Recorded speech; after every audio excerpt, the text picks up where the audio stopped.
তিনটি ভিন্ন সময়, তিনজন ভিন্ন মানুষ, কিন্তু গল্পটা এক। ইতিহাস বড়ই অদ্ভুত। সে কাউকে রাজার আসনে বসায়, আবার কাউকে ছুঁড়ে ফেলে মস্ত বড় আস্থা করে। কিন্তু কিছু মানুষ, কিছু নাম সব সমীকরণকে ভুল প্রমাণ করে বারবার ফিরে আসে। ভেবে দেখুন তো, ১৯৭৫ সাল, চারিদিকে লাশের গন্ধ আর ক্ষমতার শূন্যতা। সবাই ভেবেছিল বাংলাদেশ পথ হারিয়ে ফেলেছে। ঠিক তখনই ধূমকেতুর মতো আবির্ভাব হয় একজন মেজরের। তারপর ১৯৯১ সাল, আরেক স্বৈরাচারের পতন। সবাই বলল রাজনীতি পুরুষদের খেলা, একজন গৃহবধূ কি দেশ চালাতে পারবেন? কিন্তু সেই গৃহবধূই হয়ে উঠলেন দেশের প্রথম নারী প্রধানমন্ত্রী ও আপোষহীন নেত্রী। আর ২০২৬ সালের এই ফেব্রুয়ারি মাস, ঢাকার আকাশ বাতাস সাক্ষী থাকল আরেক ইতিহাসের। যে মানুষটিকে একসময় বলা হতো ক্ষমতার সমান্তরাল কেন্দ্র, যাকে পঙ্গু করে দেশান্তরী করা হয়েছিল, যার কণ্ঠস্বর শোনাও নিষিদ্ধ ছিল, সেই তারেক রহমান বাংলাদেশের ১৩তম প্রধানমন্ত্রী হিসেবে নির্বাচিত হয়েছেন।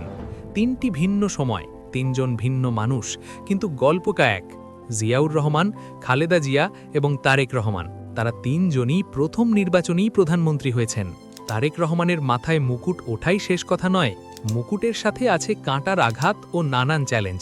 এখন দেখার পালা, তারেক রহমান কি পারবেন তার বাবার সততা আর মায়ের আপোষহীনতার মান রাখতে, নাকি অতীতে করা ভুলগুলোই আবার তাকে টেনে নামাবে। স্বাগতম ইতিকথায়। আজকের পর্বে আমরা জানব জিয়া পরিবারের এই মহাকাব্যিক যাত্রার ইতিকথা এবং নতুন প্রধানমন্ত্রীর সামনে থাকা ৫টি কঠোর সত্য। এইরকম সুন্দর সুন্দর টপিকের ভিডিও পেতে চ্যানেলটি সাবস্ক্রাইব করে রাখুন। গল্পের শুরুটা ১৯৭১ সালের কালুরঘাট বেতার কেন্দ্র থেকে নয়, বরং ১৯৭৫ সালের সেই বারুদে ঠাসা সময় থেকে, যখন ক্ষমতার কেন্দ্রবিন্দুতে চরম বিশৃঙ্খলা চলছিল। সেই ধ্বংসস্তূপের ওপর দাঁড়িয়ে জিয়াউর রহমান দেশের হাল ধরলেন। তিনি হতে পারতেন আরেকজন গতানুগতিক সামরিক শাসক, কিন্তু তিনি বেছে নিলেন ভিন্ন পথ। তিনি বললেন, I'll make politics difficult for the politicians. রাজপ্রাসাদ ছেড়ে তিনি নেমে এলেন গ্রামের কাদামাটিতে। কোদাল হাতে নিজেই নামলেন খাল খনন কর্মসূচিতে। কৃষকের সাথে মিশে গেলেন খেতে। তিনি স্বপ্ন দেখলেন এমন এক বাংলাদেশের, যা কেবল ভারতের ছায়ায় থাকবে না, বরং মাথা উঁচু করে দাঁড়াবে বিশ্বমঞ্চে। সার্ক গঠনের মাধ্যমে তিনি দক্ষিণ এশিয়ায় এক নতুন যাত্রা শুরু করেন। তার সততা নিয়ে শত্রুরাও প্রশ্ন তুলতে পারেনি। ১৯৮১ সালে যখন তিনি চট্টগ্রাম সার্কিট হাউসে নিহত হন, তখন তার রেখে যাওয়া সম্পত্তিতে ছিল কেবল একটি ভাঙা সুটকেস, কিছু ছেঁড়া গেঞ্জি আর ঋণের বোঝা। জিয়াউর রহমান মারা গেলেন, কিন্তু রেখে গেলেন এক বিশাল শূন্যতা। সেই শূন্যতা কি পূরণ করা সম্ভব ছিল? জিয়াউর রহমানের মৃত্যুর পর বিএনপির অবস্থা তখন ডুবন্ত জাহাজের মতো। দলের সিনিয়র নেতারা দ্বিধাবিভক্ত হয়ে পড়েছিল। ঠিক সেই সময়ে দৃশ্যপটে এলেন এক লাজুক গৃহবধূ, খালেদা জিয়া, যার রাজনীতি করার কোনো অভিজ্ঞতাই ছিল না, যিনি জনসমক্ষে কথা বলতেও সংকোচ বোধ করতেন। সবাই ভেবেছিল তিনি হবেন পুতুল নেত্রী। কিন্তু ১৯৮২ সালে যখন এরশাদ সামরিক আইন জারি করলেন, তখন সেই লাজুক গৃহবধূর রূপ বদলে গেল। তিনি রাস্তায় নামলেন। পুলিশের লাঠি, টিয়ার গ্যাস আর গৃহবন্দিত্ব কোনো কিছুই তাকে দমাতে পারল না।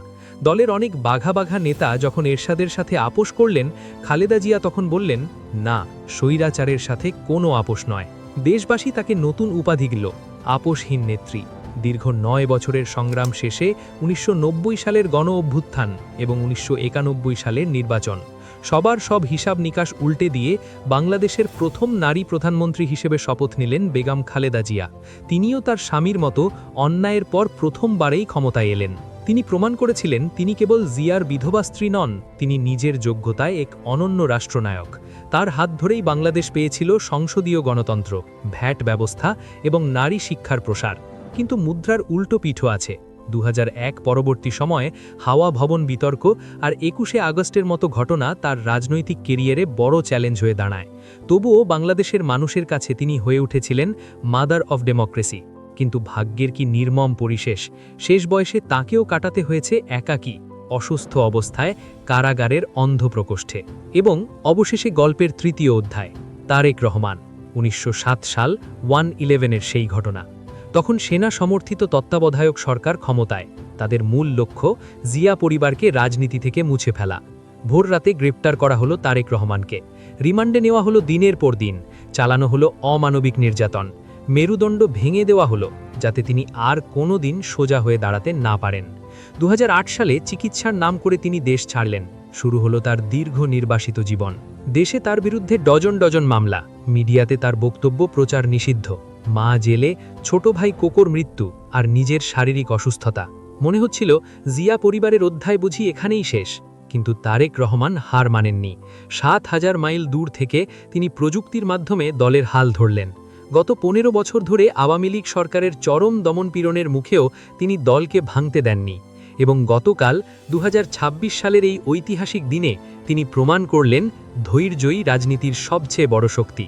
তিনি আর লন্ডনের নির্বাসিত নেতা নন, তিনি এখন গণপ্রজাতন্ত্রী বাংলাদেশের প্রধানমন্ত্রী। মাননীয় প্রধানমন্ত্রী, অভিনন্দন। কিন্তু মনে রাখবেন, এই মুকুট ফুলের নয়, কাঁটার। আপনার বাবা এবং মা দুজনেই অন্যায়ের শিকার হয়ে ক্ষমতায় এসেছিলেন এবং দেশ গঠন করেছিলেন, কিন্তু আপনার পথটি তাদের চেয়েও কঠিন। আজকের দিনে দাঁড়িয়ে আমরা আপনাকে ৫টি কঠোর সত্য মনে করিয়ে দিতে চাই। প্রথমত, হাওয়া ভবন ট্রমা এবং প্যারালাল সরকার। ২০০১ থেকে ২০০৬ সেই সময়ের শাসন আমলের সবচেয়ে বড় সমালোচনার নাম ছিল হাওয়া ভবন। বিরোধীরা বলতেন সরকার চলে সচিবালয় থেকে নয়, সরকার চলে বনানী থেকে। সেই অভিযোগ সত্য হোক বা মিথ্যা, জনগণের মনে তা এক গভীর ক্ষত তৈরি করেছিল। আজ যখন আপনি ক্ষমতায়, তখন আপনার দলের ভেতরেই হয়তো জন্ম নিতে চাইবে নতুন কোনো হাওয়া ভবন।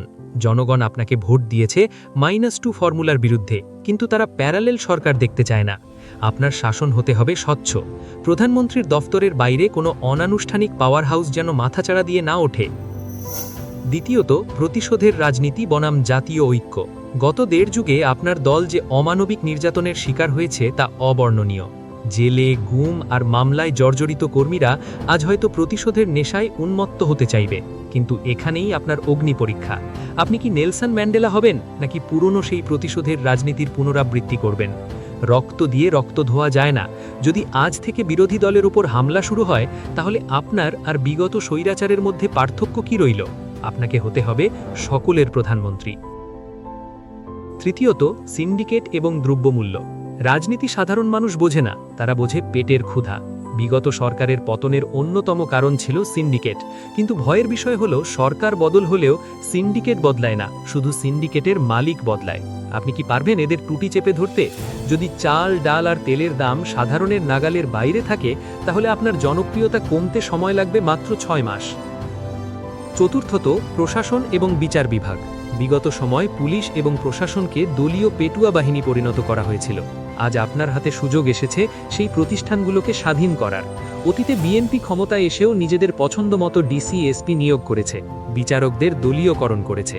আপনি কি সেই একই ভুল করবেন, নাকি পুলিশকে সত্যিকারের অর্থে জনগণের পুলিশ হবার সুযোগ দেবেন? মনে রাখবেন, ন্যায় বিচার প্রতিষ্ঠিত না হলে গণতন্ত্র টেকে না। পঞ্চমত, ভারসাম্যপূর্ণ পররাষ্ট্রনীতি। আপনার বিরুদ্ধে আন্তর্জাতিক মহলে নানা প্রোপাগ্যান্ডা ছিল। আজ প্রধানমন্ত্রী হিসেবে আপনাকে প্রমাণ করতে হবে আপনি কোনো নির্দিষ্ট দেশের শত্রু নন, আবার কারো কাছে নতজানুও নন। বাংলাদেশের স্বার্থই আপনার কাছে সবার আগে। ভারতের সাথে সম্পর্ক হবে সমতার ভিত্তিতে, দাসত্বের ভিত্তিতে নয়। আবার চীন বা পশ্চাৎদের সাথে সম্পর্ক রাখতে গিয়ে যেন দেশের সার্বভৌমত্ব ক্ষুণ্ণ না হয়। জিয়াউর রহমান দেখিয়েছিলেন স্বাধীনতার পথ, খালেদা জিয়া শিখিয়েছিলেন আপোষহীনতা। আর আজ তারেক রহমানের সামনে সুযোগ এসেছে রাষ্ট্রনায়ক হবার। ইতিহাস আপনাকে সুযোগ দিয়েছে ফিনিক্স পাখি হবার, কিন্তু ফিনিক্স পাখি কেবল ভস্ম থেকে ওড়ে না, সে নতুন জীবন নিয়ে আসে। ভুল মানুষ মাত্রই হয়। অতীতে ভুল হয়েছে তা স্বীকার করে নিয়ে শুধরে নেওয়াই বড়ত্বের পরিচয়, কিন্তু একই ভুল দ্বিতীয়বার করা বোকামি নয়, অপরাধ। দেশের ১৮ কোটি মানুষ আজ আপনার দিকে তাকিয়ে আছে এক বুক আশা নিয়ে। তারা আর কোনো স্বৈরাচার চায় না, তারা আর কোনো হাওয়া ভবন চায় না, তারা চায় একটি মানবিক, গণতান্ত্রিক এবং আত্মমর্যাদাশীল বাংলাদেশ। আপনি কি পারবেন সেই বাংলাদেশ গড়তে, নাকি হারিয়ে যাবেন ইতিহাসের অতল গহ্বরে? সময় এবং আপনার কর্মই এর উত্তর দেবে। ইতিকথার আজকের পর্ব এ পর্যন্তই। নতুন প্রধানমন্ত্রীর কাছে আপনার প্রত্যাশা কি? কমেন্টে জানান আমাদের।